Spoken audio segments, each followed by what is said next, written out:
வணக்கம் குழந்தைகளா. நாம் சென்ற வகுப்புகளெல்லாம் என்ன பார்த்தோன்னு உங்களுக்கு நினைவு இருக்குதா?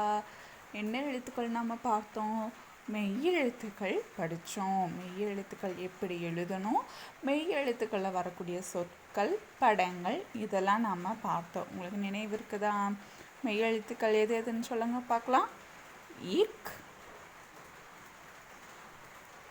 இக், இங், இச், இஞ்ச், இட், இன், இத், இந்த், இப், இம், இ, இர், இல், இவ், இள், இல், இட், இன். இந்த 18 எழுத்துக்களை நாம் பார்த்தோம். சரி, இந்த வகுப்பில் நாம் உயிர்மை எழுத்துக்களை படிக்க போகிறோம். உயிர்மை எழுத்துக்களில் க வரிசையில் வரக்கூடிய சொற்கள், படங்கள், இந்த எழுத்தை நாம் எப்படி எழுதணுன்றதையும் நம்ம பார்க்க போகிறோம். முதல்ல இந்த க எழுத்தை எப்படி எழுதணும்னு பார்க்கலாமா? நம்ம இக் என்ற எழுத்து எழுதணும் இல்லையா? அதே போல தான் மேலே புள்ளி இல்லாமல் எழுதுனா அது க. எழுதலாமா? முதல்ல பாருங்கள், இப்படி ஒரு சின்னதாக ஒரு குத்துக்கோடு, அதற்கு பிறகு இப்படி ஒரு கோடு, திரும்ப பக்கத்தில் இக்கு போட்டோம்ல அதே போல இப்படி போட்டு வலப்புறம் இருந்து இடப்புறம் நோக்கி அந்த வளைவை கொண்டு வரணும். கொண்டு வந்து இப்படி வலப்பக்கமாக இப்படி சுழிச்சுட்டா இது என்ன எழுத்து? க. இப்போ இந்த எழுத்தில் வரக்கூடிய சொற்களையும் படங்களையும் பார்க்கலாமா? கண், க, கண். க, கனிகள், க, கனிகள். க, கரி, க, கரி. க, கள், க, கள்.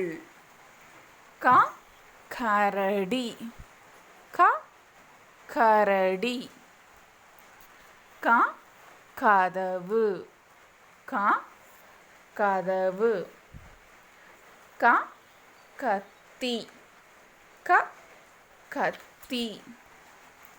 க, கம்பு, க, கம்பு. அடுத்தது நாம் ங எழுத்தை பார்க்க போகிறோம். இந்த ங எழுத்தை எப்படி எழுதணும்னு பார்க்கலாமா?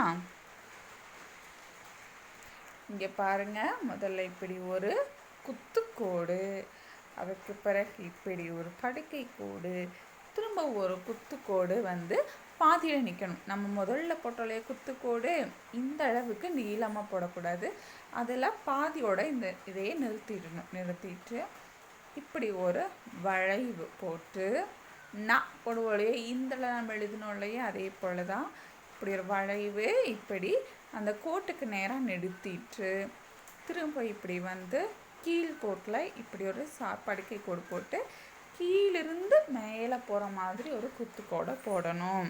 இந்த எழுத்து என்னது? ங. ங. இப்போ இந்த எழுத்துல வரக்கூடிய சொற்களை பார்க்கலாமா? அங்கணம், அங்கணம். அங்க சொல்லுவோம் இல்லையா, அங்கணம். எங்கனம், எங்கனம்னு கேள்வி கேட்குறாங்க, எங்கே அப்படின்னு கேட்குறோம் இல்லையா, அது எங்கனம். இந்த சொற்களையும் படங்களையும் நீங்கள் திரும்ப வீட்டில் படித்து பாருங்கள். இந்த எழுத்துக்கள், அதாவது க, ங, இந்த 2 எழுத்துக்களில் ரெட்டவரி நோட்டில் எழுதி பாருங்கள் குழந்தைகளாம். அடுத்த வகுப்பில் வேறொரு பகுதியை காணலாம். நன்றி.